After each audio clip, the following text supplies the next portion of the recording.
మనకి దేవుడి విగ్రహాలలో కూడా శివలింగం చాలా గొప్పదండి.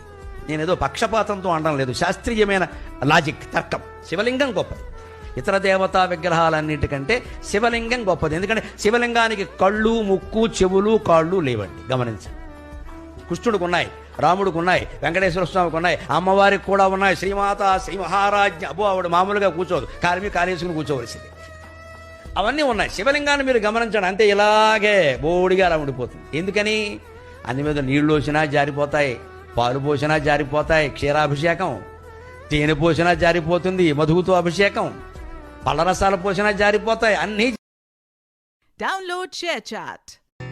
త్రిదళం త్రిగుణాకారం త్రినేత్రం చ త్రియాయుధం త్రిజన్మ పాప సంహారం ఏకబీవం శివార్పణం త్రిశాఖైః బిల్వపత్రైశ్చ అచ్ఛిద్రైః కోమలైః శుభైః తవ పూజాం కరిష్యామి ఏకబీవం శివార్పణం కోటికన్యా మహా.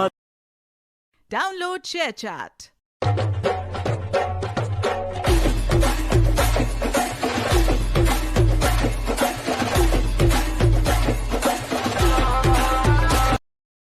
Download ShareChat.